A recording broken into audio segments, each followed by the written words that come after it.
You figured it out. Boom. Disqualified. You're disqualified. You're disqualified. You're all disqualified. This is what people, people came for the fun stuff, but they also want to hear the drama. You know. Now, how do we get us on the side of here? Boom. Look at Oh, me. It's like I've used this every once in a while. Do you like my Photoshop skills? did you make this in Word? No, I just made it right in the Google slide itself. But I thought this flavor text was also incredible. If you ain't cheating, you ain't not making the rules. Oh gosh. So I only have a couple of slides of the actual confirmed, like, we've heard their side of the story type thing. All right. So who we got? We got Dragon Johns. All right. So the early reports were that he was disqualified specifically for missing a card, right?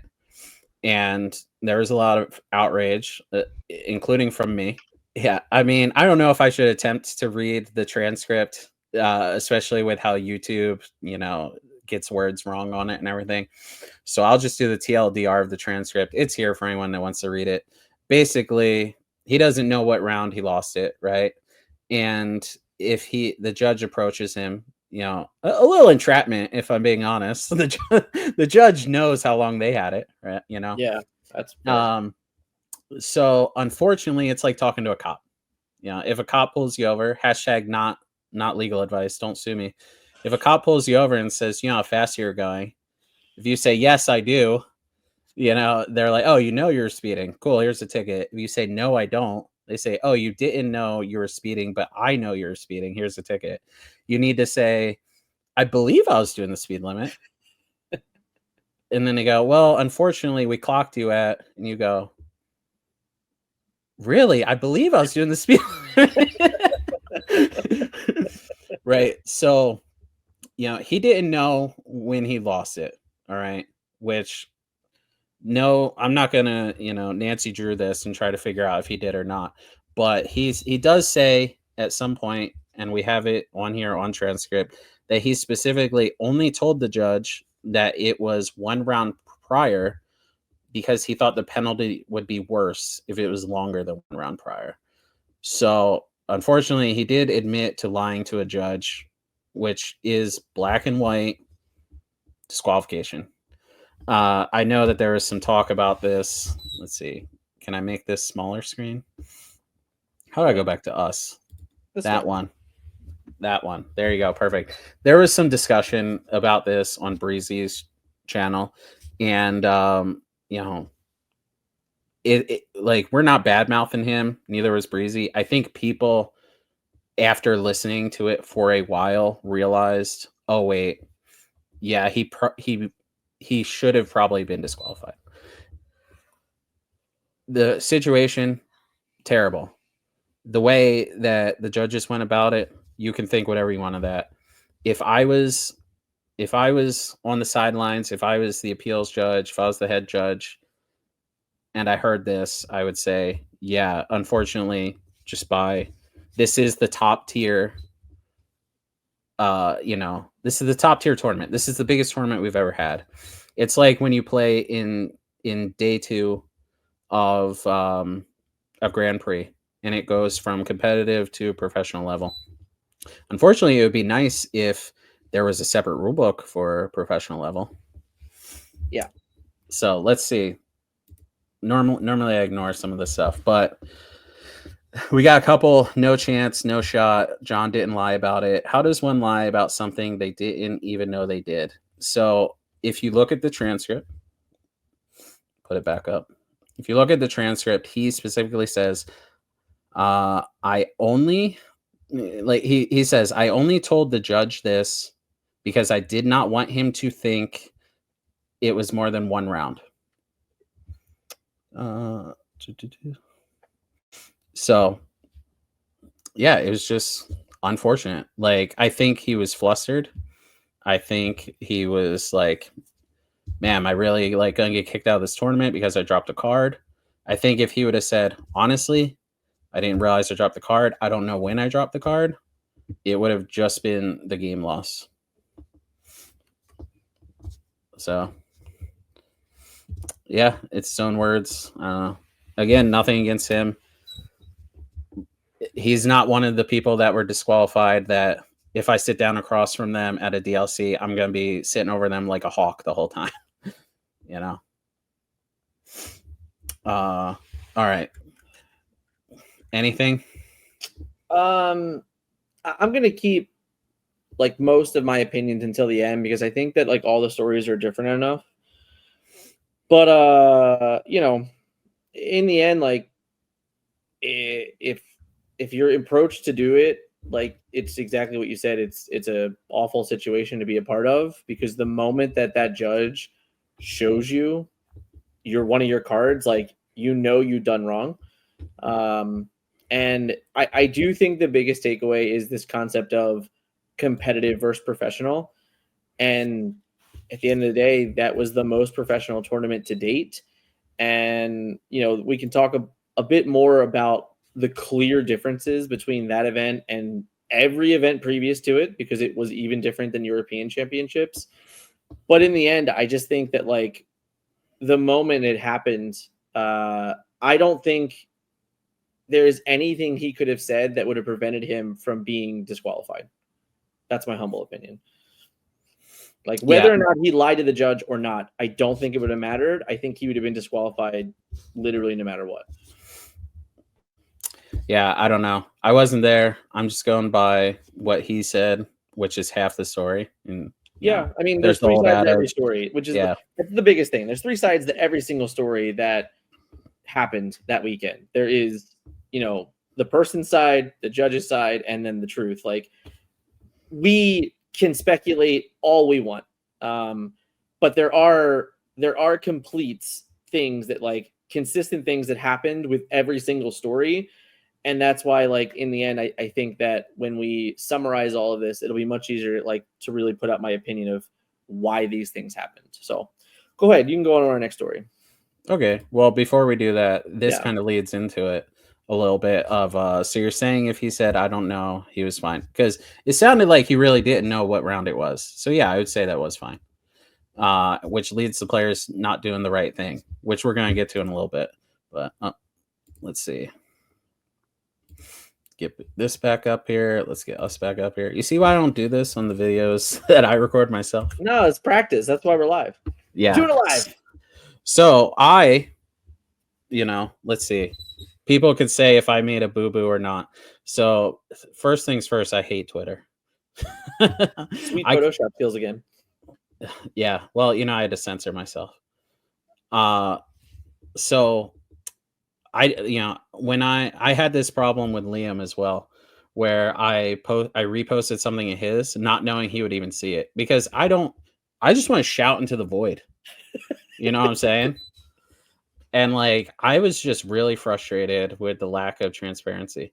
So what was number 3 again? Just so I can read it. I'll read it. So it was, you are not going to get a statement from Ravensburger or Pro Play Games about the penalties that were issued at any DLC event. We have been through this before. It's just not the way they want to do things. So that was your specific one we were calling out, right? Yeah. So I'm beyond frustrated with the fact that that's the way they want to do things.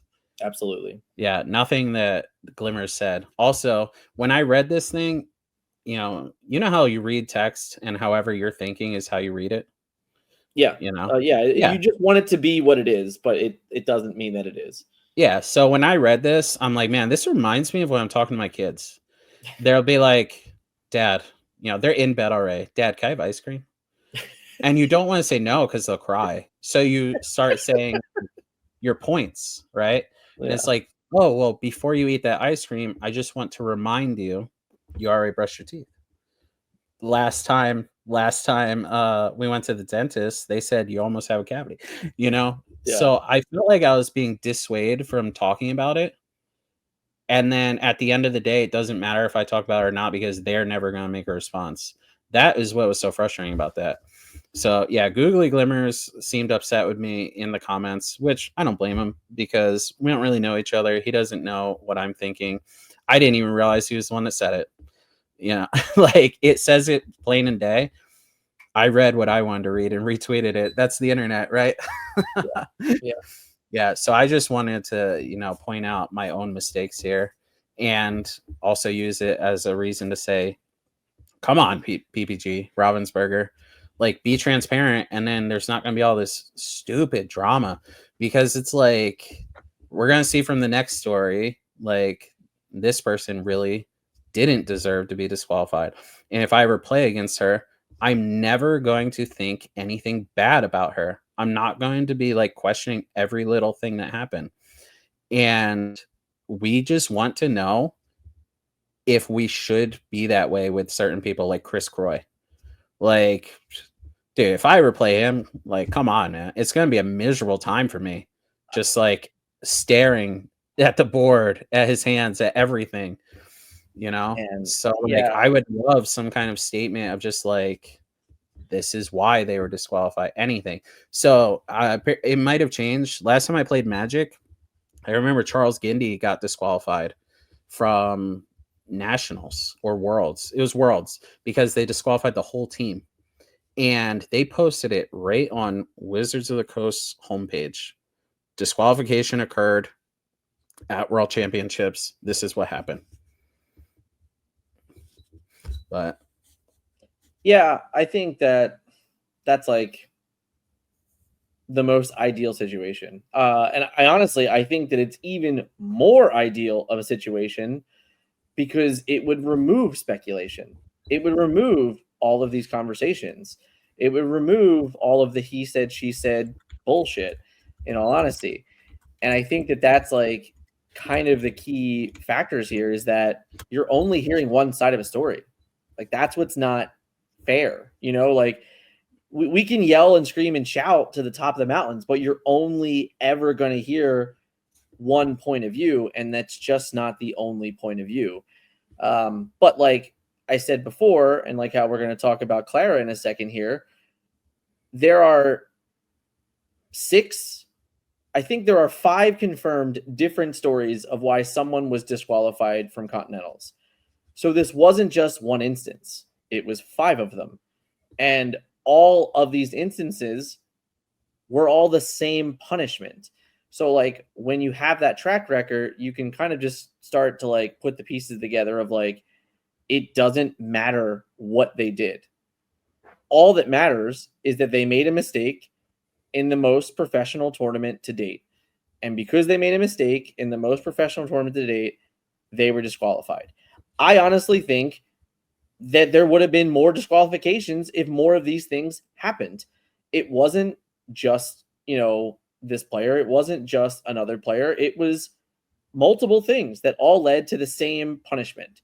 And whether or not that punishment was fair based on some rule book that is currently out there, there might be another rule book that we don't even know about because that wasn't published for this said tournament, which also is not fair, right? If we want to talk about anything, we should talk about like, hey, all the players should know all the rules before the tournament ever happens. The idea that there were rules implemented literally in the player meetings is a big deal. That's the bigger topic for sure. But as we go through that, we'll kind of talk about that, towards the end of this video or the end of this stream is like, I really want to get out like the things that happened and then kind of just like summarize why I think that they happened. So go ahead. Your story. Well, I would like to talk about when I took the judge test to be a Magic judge and how it completely changed my outlook on it and how I would never, ever judge a Magic tournament that wasn't like F&M or like in my own store. So I got one question wrong on the judge test. And it was basically like an 8-year-old kid comes in. It's his first time drafting. He takes 2 cards because he really wants them for his constructed deck. It's like multiple choice thing. I circled, educate them. You explain to them, it's not that you can't do that. The actual answer was you disqualify him. Yeah. Like a child at F&M, and it goes on your permanent record in Magic. I have to get a statement from them. I have to type it into Wizards Reporter at the time, stuff like that. And I was just like, this is disgusting. I thought the word judge meant you make a judgment call at some point, not a major company or whatever passes down this rule book that has rules in it that people don't even know, and you just have to take the brunt of it and usually be the bad guy, and it's very frustrating. Yeah. So all right, and we're on the right one again. And yeah, so we're going to talk about Clara. And I know everyone has been doing everything they can to clear her name, and that's great. I just want to continue that trend because I was disgusted that just like your parents are trying to dissuade you from doing stuff in my googly glimmers thing. My parents always told me and always stuck to it. If you just admit to what you did, the punishment is lessened. And now what we're being told is if you mess up, yeah, you might want to just be quiet about it, which is not a good precedent to send. And it was just beyond frustrating. Like, I mess up a lot in life. Like, I've had several hundred game losses for deck registration error. Several hundred seems like you. It's because I just didn't care. It's because I just didn't care. It's because I'm like, I can still win the other two. And it's always coming round 3 in Magic. No matter what, it's coming in round 3. I would write you made fun of me at SCG Philly because I was filling out my deck list with all my cards laid out. Yeah. You're like, you don't know your deck list? That was the first time I ever told you. I was like, well, in Magic, I've had a couple hundred game losses for like writing down 50 cards or not writing the full name of the card. So I was writing, Daisy Duck, whatever date. Yeah, that's like the worst part about Lorcana. Yeah. Oh yeah. I mean, written deck lists are awful in Lorcana. It's insane. So I could see myself making this mistake so easily. Like any deck registration mistake, I could see myself doing it so often. Yeah. Like there's probably even more that I dropped round before round 3. Never got penalized. So it's not, again, so it's like you think, oh, this person was disqualified, they were cheating, and it's just not true. Yeah. So that's all I got to say about it. I wanted to put her face out here. I want people to know you sit down across from this person and she's respected. Yeah. And it is the, this was the first disqualification, Yeah. So like if you want to talk about precedent in a tournament, okay, everyone knew. I mean, I wasn't playing in NACC. I was playing in some side event, and I still knew about this within 30 minutes of it happening. You know, like just being there, being in the building, you learned that quickly that someone was disqualified from nationals. I mean, I knew from North Carolina, and I had my phone away. Yeah, because other people were talking about it. And this is kind of like, the real point to understanding that the difference of like the level of tournament that we're playing in is that, Clara made a mistake. Okay. She made a mistake straight up. She was playtesting with another card in her deck the night before, sent in her Dreamborn link, and never changed the card out.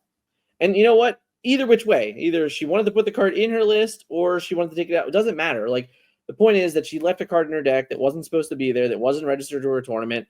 She literally went on stream and played, and the stream saw it, So like in that moment, whatever made it click in her brain was like, oh man, I didn't register that card.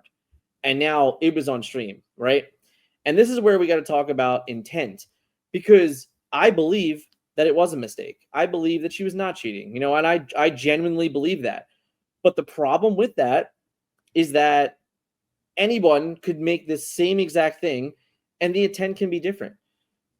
Anybody can do this. Anybody can walk into a room and see the room and make changes to their deck in the room if they wanted to. If they're not deck checked, no one will ever know because it won't be relevant. But in this case, being on stream, seeing a card that was not in her deck, they don't have a choice, in my opinion. They have to disqualify her because if it comes out later on, if she were to go on and make top 16, and all of a sudden her deck list comes out and it does not have the card that was registered in it that was on stream, how do you then you're answering questions later on that are like, oh, what happened here? Was she cheating? Like all of those like claims get brought up in a negative manner. But this is the shittiest part, is that she was honest about it, and at the end of the day, it wasn't good enough. But that was the entire precedent set in round 2. Like in round 3, like before round 3 started, she's disqualified for, misproper deck. That's what she's disqualified for, which Honest is like mistake. awful. It is awful. It was an honest mistake. But that was the literal precedent set on in the room, was like, you know what? No mistakes are going to be made today. Period. It doesn't matter what they are.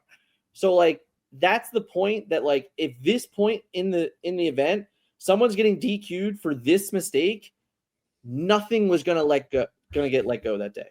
Yeah. No. I want to highlight this. And this is the point in the tournament where we realize that there is a different set of rules that we play by that we don't know about.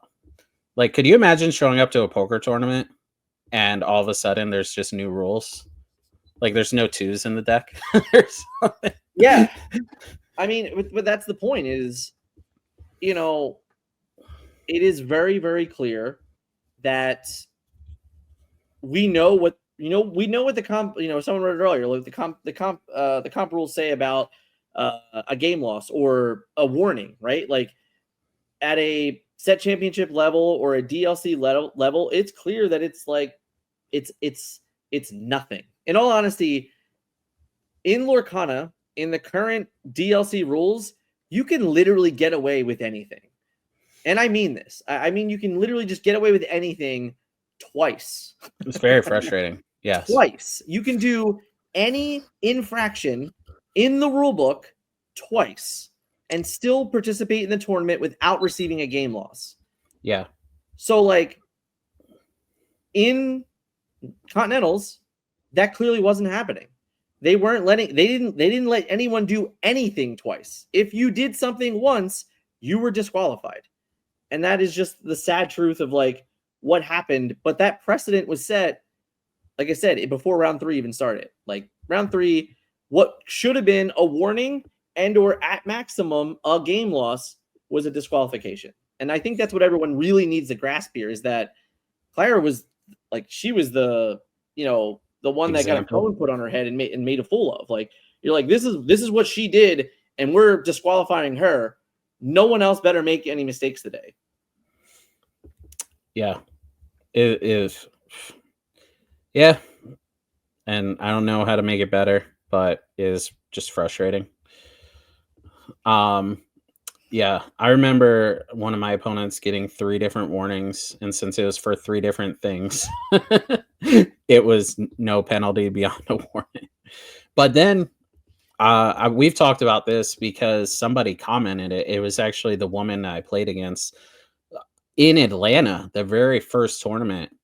Her melee told her the wrong seat, and she went and sat at it, and they gave her a match loss. And I appealed for her. It was my opponent. Yeah. I was so hyped to have a 2-0. And I felt so bad. I was like, I will appeal on her behalf. And then they said, okay, play. And we played. Like, I could have just coasted that round, but that would have felt like the worst thing ever. So it's just like, there isn't much standards, it feels like, which is unfortunate. Yeah. And that's the biggest takeaway. And honestly, this is going to sound cold, and maybe it is, maybe it isn't, but that's just my honest opinion here. I'm glad that people got disqualified. I am, because in all honesty, this was 128 players out of 10,000 that wanted to be in that tournament, right? There was so many people that were in 1,000 people the day before were in LCQs that wanted to be in this tournament. At the end of the day, the head judge, when they started the day, they said, hey, these are the rules that we're playing by today. And they were different than every other tournament we have played in to date. They literally basically told you when the event started, there will not be any bullshit today. That's basically what they said. And in all honesty, since Dallas, since Dallas, and every single DLC that I played in, I have watched players around me get away with murder. Like actual breaking the rules in every single tournament that I have played in since Dallas in DLC challenges and getting just a warning, never getting a game loss, never getting disqualified. So when you invite these rules that are currently set up for Disney Lorcana, that players can literally just cheat and get a warning, they can literally just collude and get a warning. There's no repercussion to doing it. You were inviting cheaters into the competitive game. You were saying, yeah, don't worry, we're just going to slap you on the wrist twice, and then maybe you'll get a game loss. These things, they suck for these players, but if you tell me that this is how every DLC is going to be moving forward, maybe not to this extent, but at least to an understanding that, like, there is a consequence to making a mistake, then it will disincentivize cheaters to exist in our game. So yeah, it sucks. It sucks that players got made example of, specifically, Clara, that literally admitted to it and said, hey, I messed up. I want to rectify this. What do I have to do to rectify this? It sucks that she got made an example of. It really does. But if it means for 2025 that the first cheater that gets caught gets disqualified from the tournament rather than get a game warning, I'm in favor of it. I really am. I think that the rules are very, very nice, and I think that they are way too lenient. And I think that there are players that have been successful. There was a guy that was a runner-up of a DLC that cheated the entire language, and he just got away with it until after the fact. Then he went to another tournament and he cheated the entire day. And luckily this time he got caught by Zan and he got disqualified from the tournament. But the fact of the matter is that there are so many players that come into these tournaments that cheat consistently and are getting away with it because our player base doesn't know what to look out for. They don't know who draw an extra card. They're not keeping track of how many ink are in the inkwell. They're not keeping track of the cards in your opponent's discard pile. And there's just a consistent flow of cheaters in the game.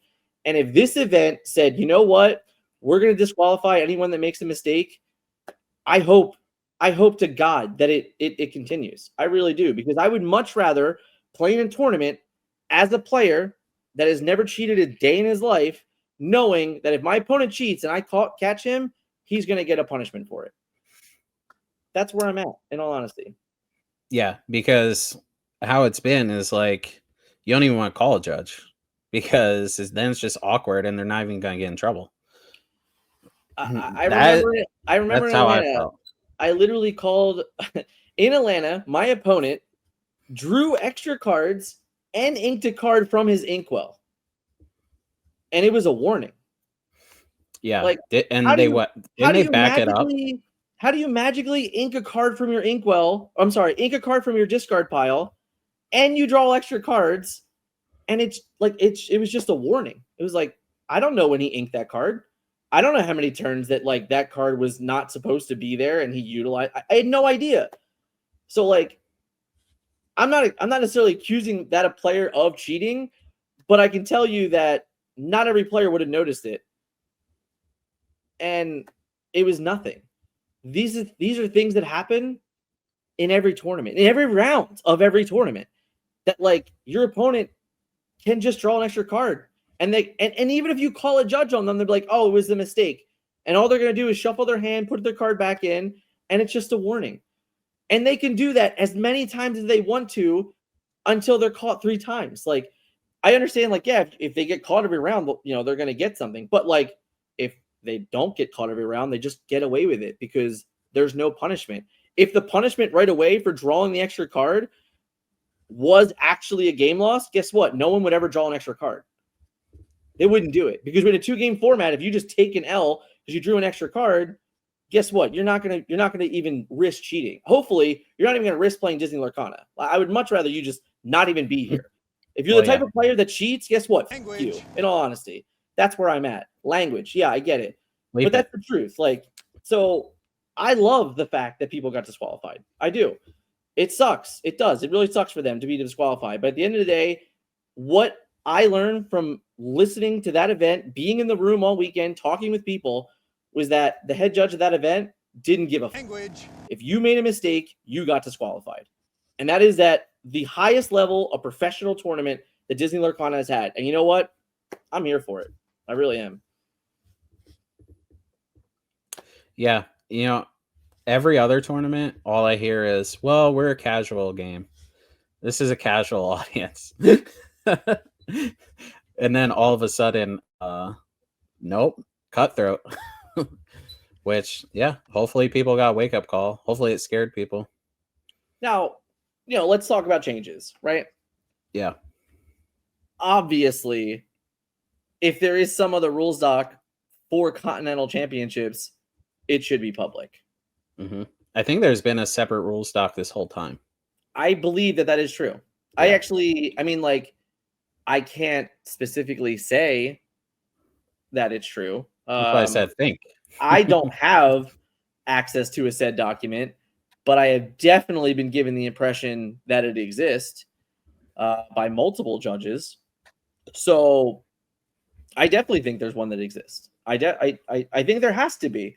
If players are being disqualified for something they should be getting a warning for, clearly there's probably something else out there.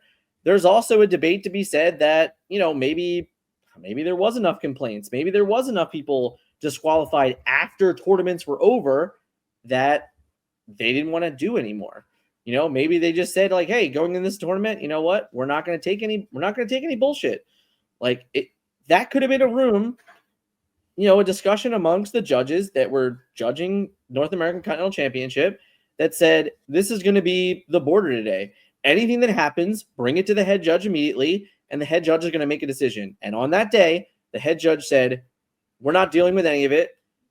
You made a mistake. At the end of the day, no matter what we want to say about all these players, they all made a mistake. Whether it was intent, whether it was honest, does not matter. They made a mistake. They created the conversation that led to them being disqualified. Some of them much harsher than the others. The guy that cheated, guess what? He cheated. He deserved to be disqualified. The two guys that colluded, guess what? They colluded. They should have been disqualified. They earned that 100%. Did Jonathan? Maybe not. Maybe he didn't earn it. Did Clara? No, she definitely didn't earn it. But the other three people sure as hell did. So like the idea that you had 5 DQs, I think it was 6, if I'm being honest. I think there was actually 6 DQs. And one of them has just been the only one that not said a word in public, so good for them. But that's the fact that we're at here, is that we played in the most competitive tournament, and the simplest of infractions to a tournament led to a DQ. Everything else also led to a DQ. So like there isn't like, oh, well, we let this person go because of like what? No, like you got DQ'd, period. So yeah. Yeah. DeCandio brought up before, and this is going to be a little game of telephone, okay? Because it's something DeCandio said that someone else said. Sure. Sheldon, the judge above all judges in Magic, he had apparently said to DeCandio before, what percentage do you need to think someone is cheating for you to like disqualify someone? And the answer is 1%. 1%. Like there shouldn't be a doubt. Right. Yeah. Which is true, in all honesty. Yeah. And, and this really does go back to the idea that, there were players that were disqualified from Atlanta that no one knows about. There were players that were disqualified from Chicago that no one knows about. There were players that were disqualified from Texas that no one knows about. Like in every tournament we played in, there were players disqualified that we don't know why they were disqualified. Now, like we might know because they might have come over and said something or they made a public statement, yada, yada, yada. But like the general public that isn't on Twitter would have no idea that these things happened. And that's why I do think that in 2025, Ravensburger absolutely should have a list after every single event. There should be a list like these are the list of people who are disqualified. This is why they were disqualified. If they were disqualified for something stupid, we can be like, oh, whatever. They were disqualified for something stupid. It was a mistake, yada, yada, shit happens. But if you see someone's name on there more than once, well, I mean, maybe we should start talking about bannings. Like maybe we should talk about more than just disqualifications. Like But if there's no record of it, if there's no public record of it, then it's all word of mouth. You know, like there was a game that was played in the event that I'm very well aware that a player did something shady and another player literally put his hand on that player's inkwell. That actually happened in Continentals. When you have those things going on at the top level of professional tournaments, there's a problem. It's that simple. So like it needs to be addressed. In 2025, you know, we can talk about needing a judge program, which I agree with. I would love to have specific judges for Lorcana and not like the random person that lives in Anaheim that just showed up and said, oh, I'm going to get like a free payday today. Like, yeah, I would absolutely love for that person to have at least passed some type of test that says, I understand the comprehensive rules of Lorcana. That would be great. Will we get it? I don't know. I mean, you know, like, let's be honest, like, Ravensburger hasn't really made any announcements since what, D23? You know, like, we don't know what's going to happen in 20. We do not know the next DLC in North America or Europe. We don't know. So, you know, as much as I would love that there would be a judge program, let's be honest, guys, if they don't even know when Worlds is. I mean, if they what? Isn't it March? It's not. If they knew, you know, like if they knew, then we would know. I can't, man, as a marketing person, you know, as an advertiser, I can't ever fathom, you know, this is like imagine like ending a season and not having a clue when the next season started, or like the mid-season. It's really like a mid-season finale, right? Like the end of Nationals is technically like a mid-season finale, right? But like when the mid-season finale comes out, they're like, oh, we'll come back after the holidays because that's when the next season starts. No, we ended Nationals going, we'll see you at Worlds. And the room that was sitting around the stage was going, when? Imagine living in another country. Yeah. And having to pay for the flight that you could find like, out. You have 16 competitors, right? No, 8 competitors, right? No, you have well, it's going to be more because Australia 10, and all that. But you have 10 competitors that are qualified from Europe. They got to get here. You know, like they got to plan that. It's not going to be cheap.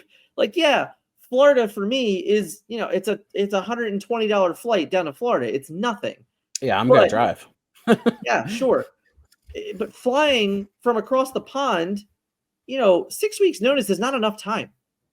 It's just not. It really isn't. It's very similar. You know, you and I wanted to go to LCQs in Europe. We wanted to go to Paris. We were like, hey, in August after Toronto, we're like, you know what? Maybe we should just go to EUCC. Like maybe it'll just be fun. And then September came and there was no information. And then like the first 2 weeks of October came and there was like no information. And we're just like, you know what, dude, it's not going to happen. We're not going to go because there's no information. And then like the next week out, it's like, okay, there's 5 weeks until EUCC. Here's the information for it. It's like, dude. It went from like a couple $100 to there's just no way that this is worth it. Yeah, I think the last time I looked, my flight round trip to Paris would have been $525, and the Airbnb would have been like nothing. Yeah. So it would have been, honestly, it probably would have been cheaper than Seattle, like 100%. The trip likely would have been cheaper than Seattle was. I was all for going 100%. Like, yep, I'm going to do it. We're going to go it. And they didn't release the information. And I think like, I'm not 100% positive, but I think less than 10 Americans flew over to EUCC. And I bought a passport just for Lorcana. Yeah. I'd never had one before. Yeah, I don't know. I don't get it. And I No, not this one. This one. I love this. Scott, I literally put this up here for when Scott watches this back. He is gonna literally laugh out loud when he reads this comment. Yeah. Oh, A+. Yeah, I had a video idea. I don't trust Liz enough to do it. I told her the idea where I will give all the excuses that people have been giving for Ravensburger of why they haven't announced it yet, such as, oh, they're waiting for Nationals. And every time I say one, oh, yeah. I didn't even think about this. That's a no, fact. I mean, I think we've talked about it before, so I didn't bring it up this time. But yeah, just brutal. Where every time I say something that ended up not being true, she throws an egg and hits me in the face. And then I end the video with, well, egg on my face. I don't trust her enough not to miss and have to retake it 30 times. But yeah, I've heard so many people talk about Zan shelling out for that flight. Like, he might have went anyway, but I mean, come on, dude. Like, when you look at yourself as one of the best players in the world, those are the lengths you're going to go to, and he didn't have to, and he had no idea. Yeah, I mean, the Worlds Invite they came out of thin air. Yeah, it just materialized, guys. Yeah, that's another thing. Again, it's 2025 hopes. Yeah, just be more forefront with information. That's all we want. And I get it. All right, we work with Disney, and Disney has to approve it. I get it, but like, submit your approvals earlier. Why are we waiting till the last minute to submit approvals for things? Like, that's also going to be one of those egg on my face, because Disney owns the World's property. Yeah. So it's like, Bob has to walk over to Mark's desk and be like, "Is this good?" Yeah. and I get it. Like, to our understanding, there is one employee at Ravensburger that works with Disney. One person. Why is it only one person? Like, clearly this one person can't get, if we need to get everything, right? We're talking about card art approval. We're talking about tournament date approvals. We're talking about prize structure approvals. Like, every single thing that you can think of that goes into a tournament. P.S. Check out the other channel with Dick Byrne talking about opening up a store and things like that, because there's some of these things get covered in it. Like, everything imaginable that you have to check a box for has to get approved by Disney. So, like, these plans need to be made out well in advance. Like, the idea, again, that there were articles that were on the internet that said Worlds was in March, that was retweeted by the Disney Lorcana Twitter page, that no longer exist, means things changed. It means that their original plan for Worlds fell through. Something wasn't approved. I don't know why. We'll never know why, in all honesty. But it is a fact that it was in the universe that March was going to be Worlds. Doesn't look like it's going to be anymore, guys. All we want is the damn information. Like, I want to know how many days I'm going to take off to play Disney Lorcana this year. I want to know where I'm going to go to this year. That's all I really want. And I'm really tired. I'm incredibly tired of the announcement about announcements. Oh my God. I swear to Christ, if there is another Twitter message going, hey, tune in 3 days from now for this, like, I'm going to lose my mind. Yeah. I mean, like, I want to plan a trip to go see my grandmom in Arizona. Is there magically going to be a DLC that weekend? Or is there going to be a DLC this year in Arizona that you can be like, oh, I'll just add a week on and I'll just be there for it? Exactly. Like, it's not unreasonable for people to, like, have kids, have families, have jobs, and want to, like, schedule. This is our free time playing cards at the end of the day. Like, it's not the number one priority. So we can't just drop everything in our lives as much as we'd like to. Oh, gosh. I hate you, AJ. I hate you. Yeah. So that's where I'm at. I think at the end of the day, the worst part about the DQs from this event sucked because while I think it was very clear that they were not going to take any funny business, the moment they announced that you could not split, the moment that happens, to me, as a 30-year veteran of card games or 25-year-old veteran of card games, I would have been like, okay, this tournament has different rules. And unfortunately, I don't know them. I may have asked more questions, like, I'm sure there was an option for players to ask questions at that time, and maybe there were some ask maybe there aren't. I wasn't in the room. I suck. I didn't LCQ in. I didn't get to be in the room. They didn't let anyone else in the room. So of those 127 players, because we couldn't even have 128 players in Continentals, which is a whole other debacle that I would love to talk about real quick. Also sucked. But like the moment that statement was made in the room, you have to understand that you were not playing in a normal tournament. You just weren't, So for a lot of people that don't know about this, there was a incredible debacle with the LCQs, because instead of having 1,024 players playing in 32-man pods, we actually had more players than that. They actually had 2 more pods.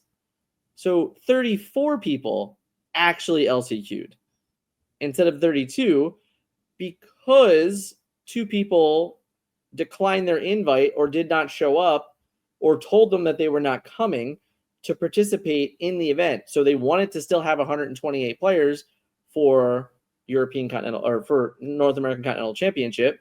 And what they didn't count on is that another player didn't show up. So the 2-game format is so lovely that in every single round of the tournament, someone got a bye and just got awarded 7 points. I dropped from a locals because of that. I split round 1. I realized the person with the bye was so far ahead of me. I went home. I was so frustrated by it. Yeah, I didn't follow around. I didn't really see like who got the early buys and if it really mattered or if it really affected anything. But getting a free 7 points with no negative breaker, it's pretty good. It's pretty good. Especially when you're playing the best people presumably in the country. If you get O2'd, it's not unreasonable because you lost to top tier competitor. Yeah, I mean, there was one player that was 5-1-2, right? I think, or no, 5-0-2. I think that was the best record in the room. So that happened. A lot of the players. I think the maximum amount of losses I saw was like 4. There was one player that got 4 losses. There might have been more than one player that got 4 losses, but I think that there were some number of players that had like 4 O2s. But like the idea that you could have started O2 and then got the bye and been at 7 points and you're ahead of people that went split, that's pretty powerful in a tournament like that. So to not have 128 players to start the tournament, that's pretty bad in my humble opinion. I think that in itself proved that the system was flawed. Like the idea that you asked people if they were showing up and then they like agreed, they signed up for it, and then they didn't. And it's like they were still registered in your tournament. In my honest opinion, what should have happened is that like that those players, I think if you played in Continentals, I feel like you should have had to register your deck before you got there. That way that like there was no funny business. Like you knew 2 days in advance that people were registered for their tournament. This is what they were playing. This is what they were locked in on.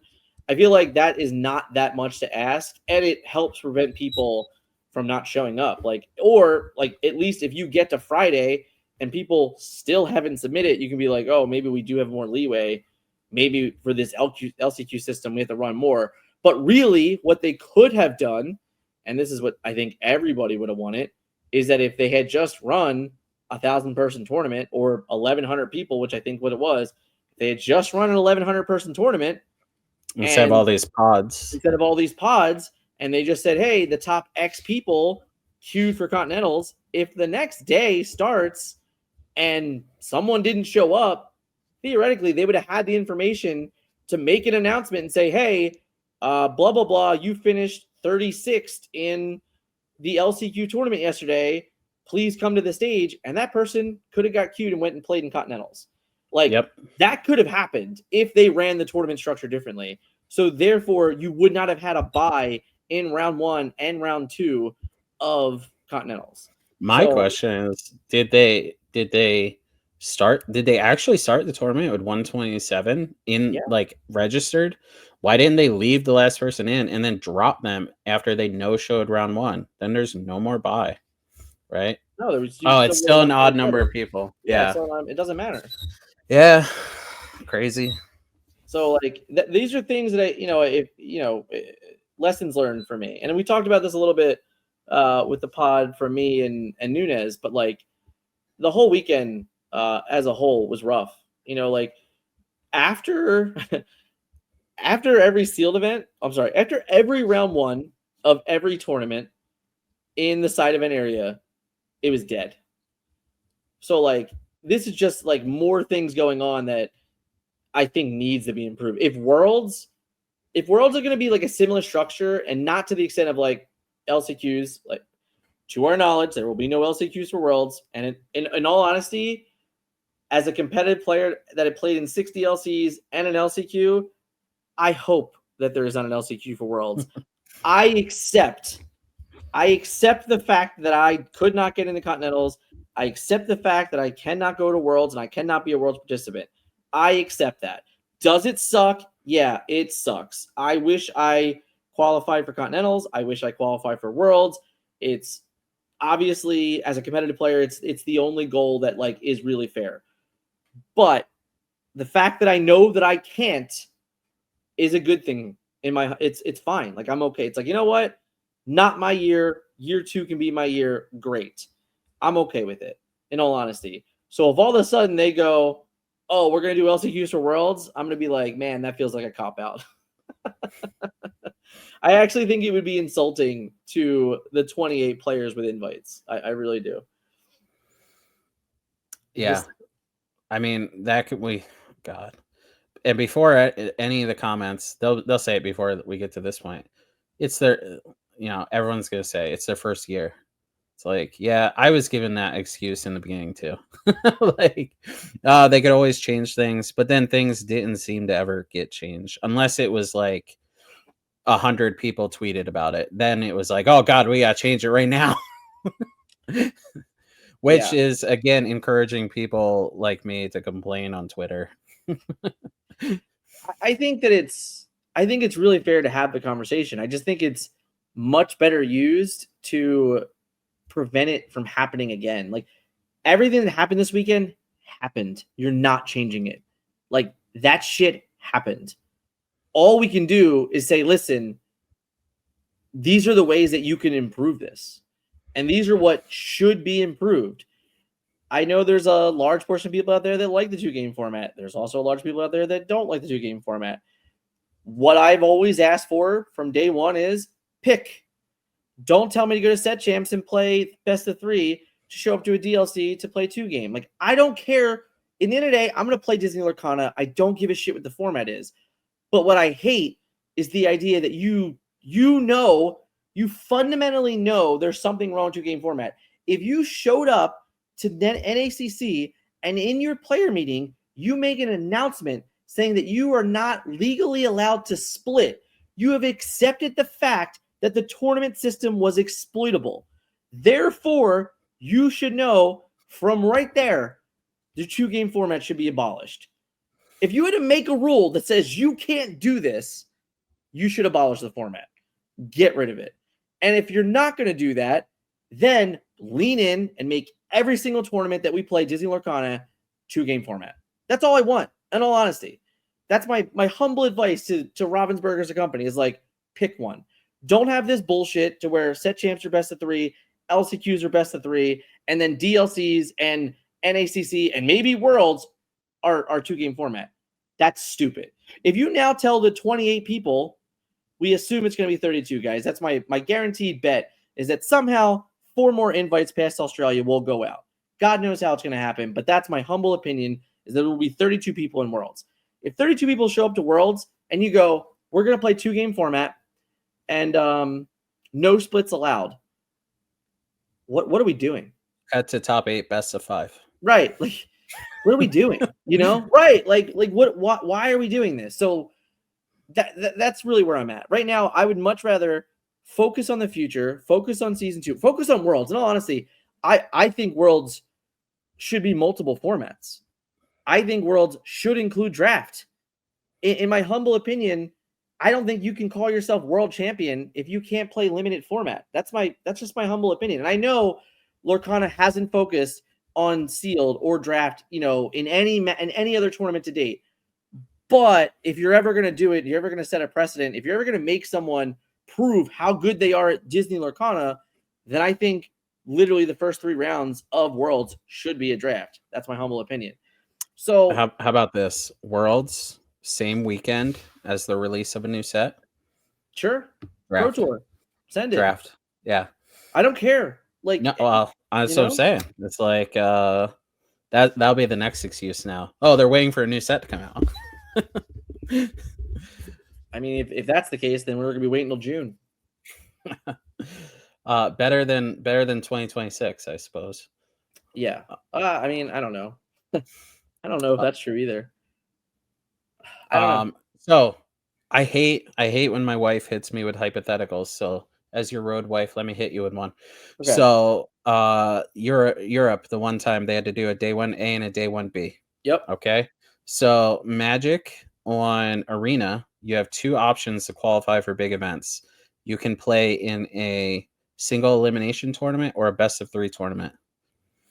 So you think Ravensburger ever has a day 1A that's best of 3 and a day 1B that's 2-game format to make everyone happy?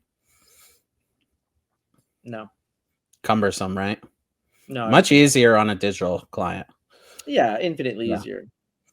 I don't think so. Yeah, before someone leaves that comment, I just wanted to right. But like again, and I said this on Twitter, I played in a 451 person tournament. I didn't get 2-0'd in the tournament. I literally went 8-2 on the day. I finished 27th. I didn't win a single prize. A 451 player tournament for 5. Like, that's 2-game format. I didn't get beat. I didn't lose a match. I didn't win anything. Yeah. Well, in reality, it's terrible. In reality, not getting a bonus point is losing a match. And that's how it's always felt. And then that proved that's how it is. But the argument for that is you should sit down and then you and your opponent should have a bad conversation about a best of 1 that you're not supposed to have. But that's what 2-game format incentivizes. Yeah. In all honesty, in every DLC, if you were playing the tournament, you and your opponent at every round would sit down and make this stupid agreement that you're not even supposed to have the conversation, but that is the best way to play the format. So if everyone towards rounds 5, 6, 7, 8, and 9 are already doing it, then I'm already in favor of a best of 1 format. People are already doing it. Yeah. They exist. So you may as well just let them do it. In Seattle, round 3, people were doing a best of 1 around me. And I said to you at some point, I was like, take this jersey back because the next DLC next year, I'm doing a best of 1 round 1. I'm sick of it. I'd rather have 0 points. I'd rather just have an easy day where I 5-0 in 5 games and I make day 2, or I can just go home. Yeah. I mean, it's so frustrating. It's sadly true. It's literally like net negative EV every round you play 2 games. Like, it's just a fact. Yeah. I don't think this is ever going to happen. If it did happen, it would be at Worlds because you can expect players to own all the cards. I also think this would be fun. There's a little chatter about how fun this would be. I think this would be really fun. Every game you play a different deck. Yeah, I mean, there's other games that have done that before. Yeah, mostly digital. Yeah. We are in a digital age. Yeah. My kids can work the iPad better than I can. So, I don't know. That's kind of where I'm at. I think that in the end, a bunch of shit happened. You can't change any of it. The only thing we can hope for is that enough of the outcry, enough of the feedback leads to real change. And I think a lot of times, Dick's going to laugh about this, but like a lot of times they have reacted well. Like they have. Oh, I agree. It's always been, the playbook has always been, all right, we're going to, like if they were a football coach, all right, we're going to fumble the ball, right? But we're going to recover it only a couple of yards back where we were. Hail Mary. Right in the end zone. Yeah. That's been the playbook so far. And, people are going to say that, we're jaded or we're assholes or whatever for how passionate we are.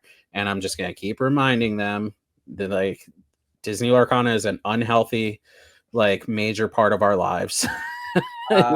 We've got a lot riding on it. I've got an announcement in a month that's going to prove how much I have riding on it.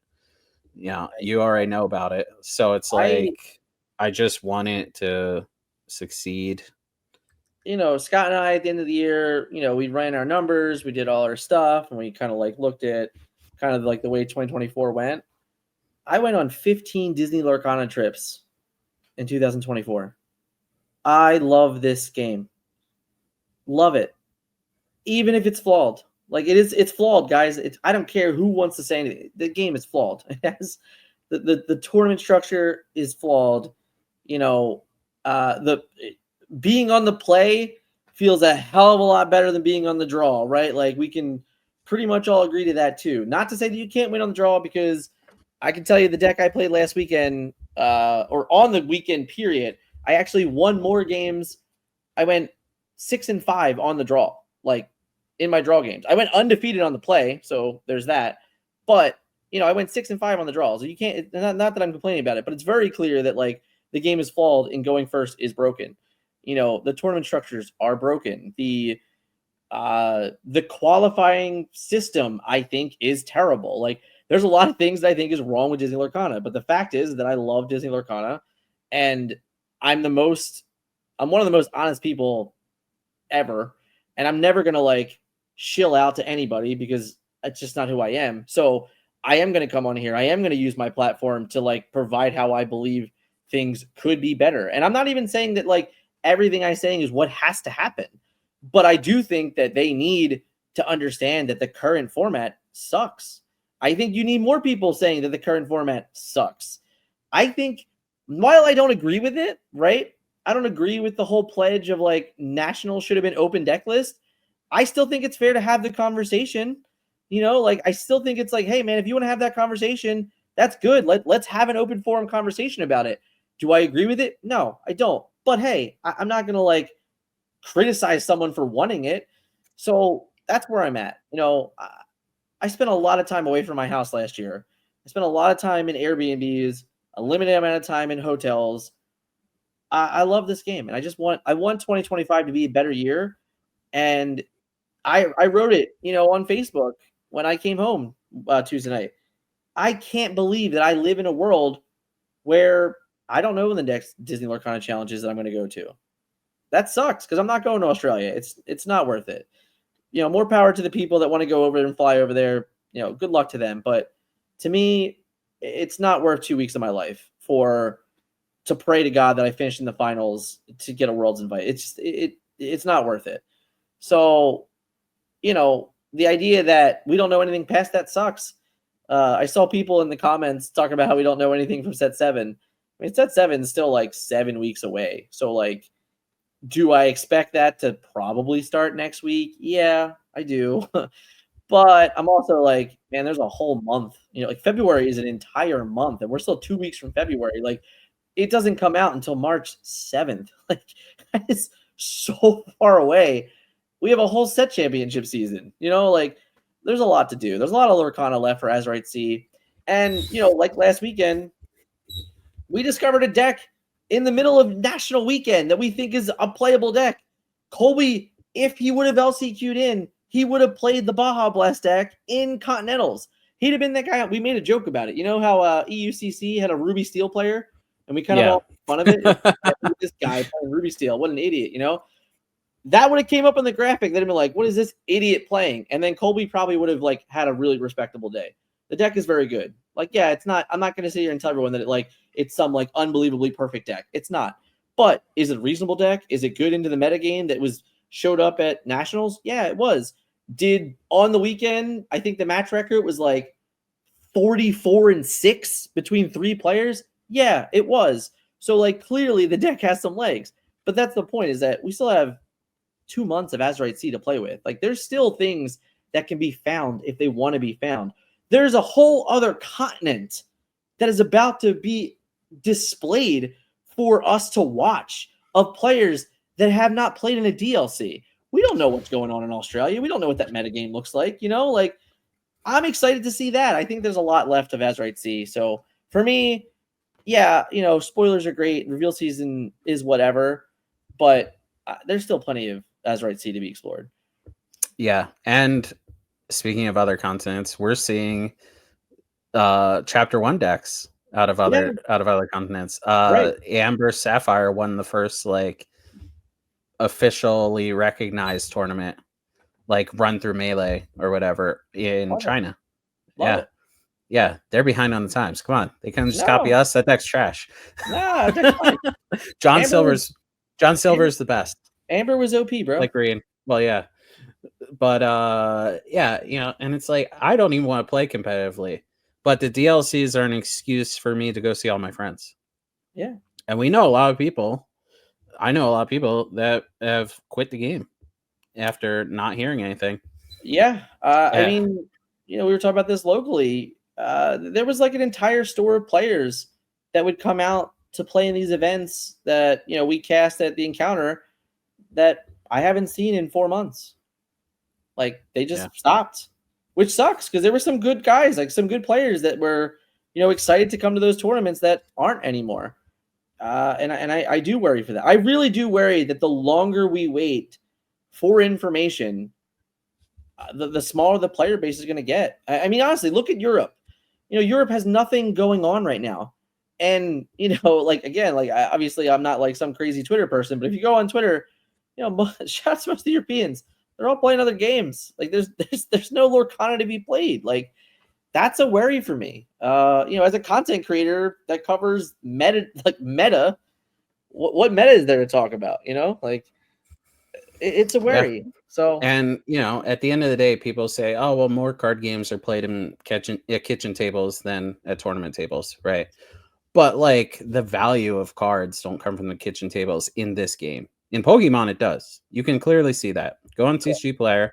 The best-selling cards are Evolutions, Charizards, Pikachus. Right.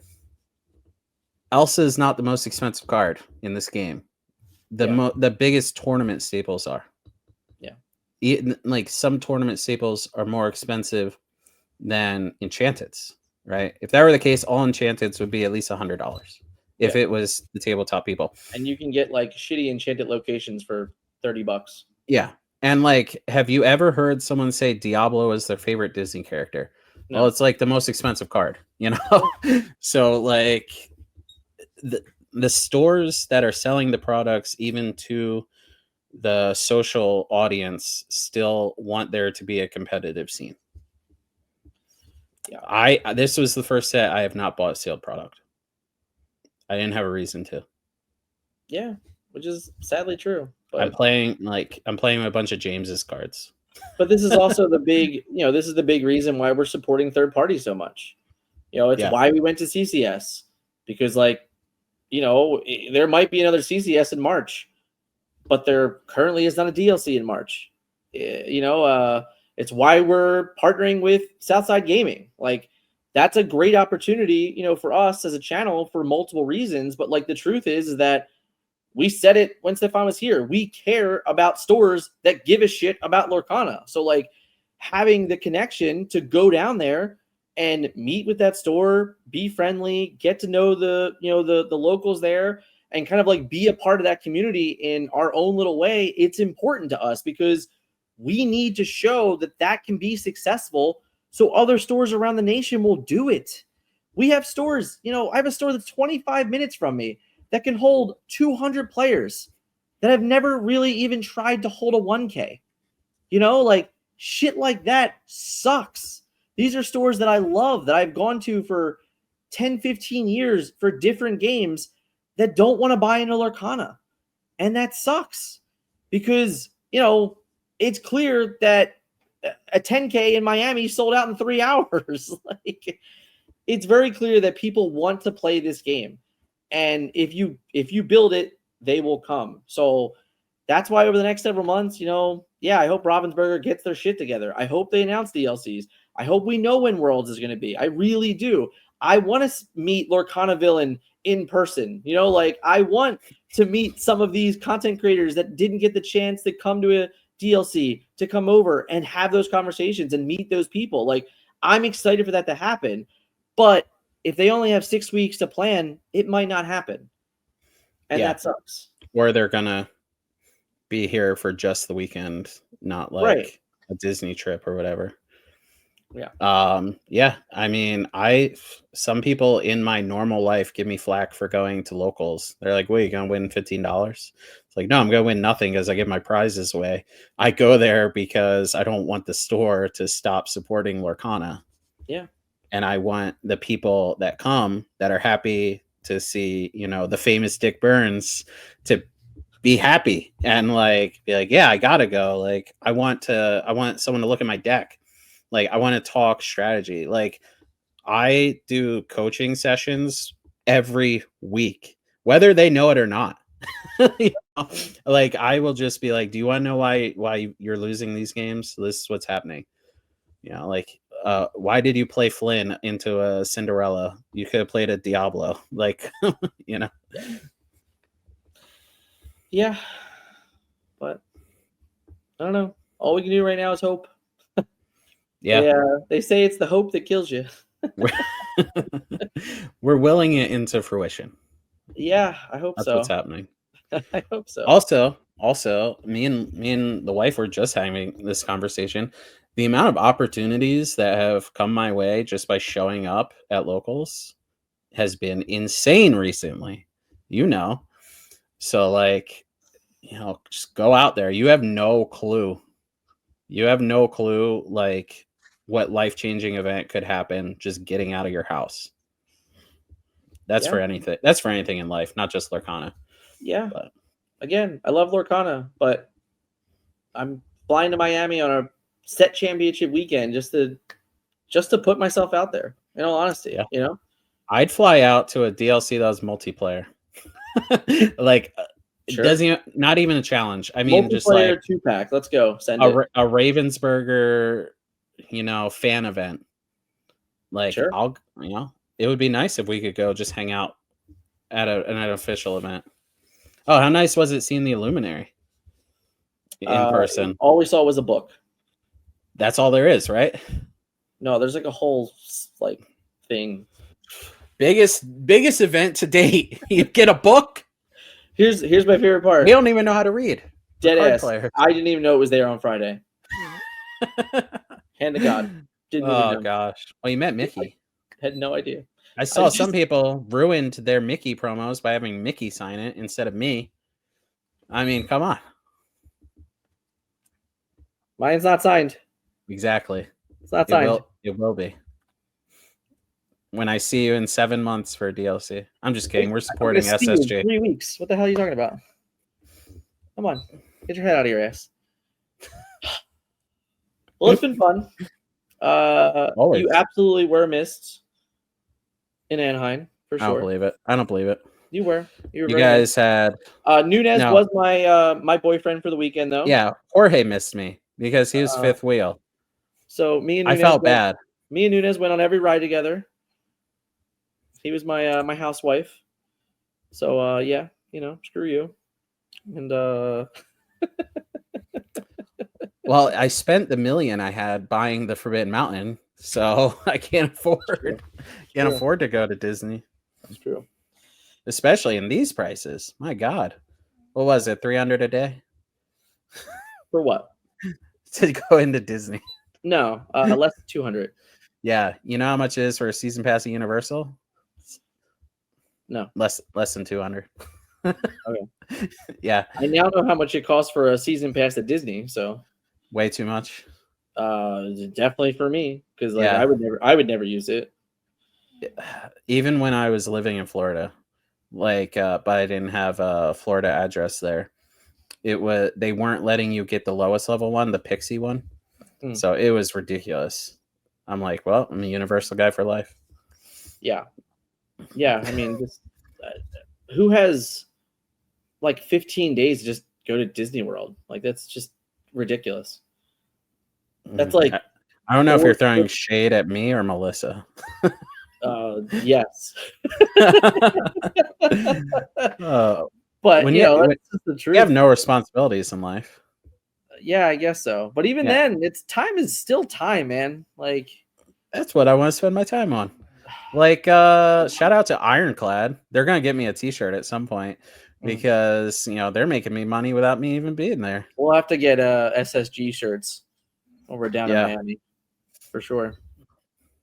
But if you're watching this afterwards, feel free to hit with the comments. You can yell at me all you want. I can take it. I promise. I can't. I'll cry. Yeah, he's a little more sensitive than I am, but I think that you got to talk about these things, and I think more people got to be real. In all honesty, like that's really what we need. We have a lot of people that say they have a voice, but they refuse to use it. Yeah, there's so many content creators that they're like afraid to say how they feel. Like here I am sitting here telling you, just say it. Like just say how you feel. Like get it out there. Without having the conversation, we can't ever create a difference. We can't ever create a change. So like have the goddamn conversation. Hell, invite me onto your show. I'll come talk about whatever you want. You can ask me any goddamn question you want and I will answer it truthfully because like that's who I am. But yeah, I'm banned from every other channel. So the name is just too much. But thank you guys in chat for being active. Definitely thank you for all the new followers and stuff like that. I had it up, but I've learned that when I use this this Twitch thing, it's what makes my computer lag. I don't know why. My computer just can't handle this creator dashboard, and it's very frustrating. It sucks we can't see the followers and stuff on here. I really do like thanking them personally. Yeah. Also, shout out to AJ. Shout out to Mr. Cortez because they were trying to make us laugh the whole time. And you're just not going to get me. You're never going to get me. Stone Cold Killer. You can tell by my rugged looks. On the stream today, we had 2Sick TV, Robin, JPH, Nick Iswald, Thomas, and Hypo Hippo or something Hype Hippo. Those were our new followers today. So thank you guys so much for following the channel. We do appreciate it. It was very exciting. A couple weeks ago, we got over the 1,000 follower mark, which is awesome. We do plan on doing these streams every week at 9 p.m. or maybe some weeks 8:30 if Scott is going to hang out with us because he can't hang too late. He's an old man. He's got to go to sleep. He's got to get his rest. Like tonight, he ditched us for dinner with his wife. How dare he? I know. My wife's sleeping right there. Yeah. So, but yeah, thanks for everyone that followed today.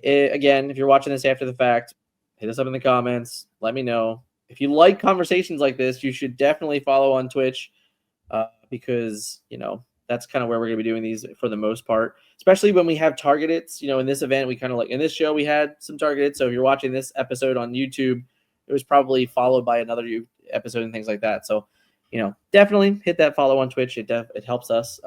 If you have an Amazon Prime subscription and you don't give it to anyone else, feel free to give it to us as a thank you for spending a couple hours with you. It means a lot to us. So, but yeah, thank you guys so much today. We're going to get out of here. We will see you next week. Lots of stuff coming out on the MetaFi. We haven't talked about MetaFi at all today, but MetaFi is about to get completely bombarded with information now that we are past NACC and we don't have to keep any secrets because I want everyone to be successful and set championships. But if you haven't yet, definitely go check out the Baja Blast video. That deck is fun. It is cracked, but it is difficult to play. Even Dick Burns sucks with it. So, you gotta be a little bit better than Dick Burns, which I know is a little difficult for everyone. Worst player on TFM.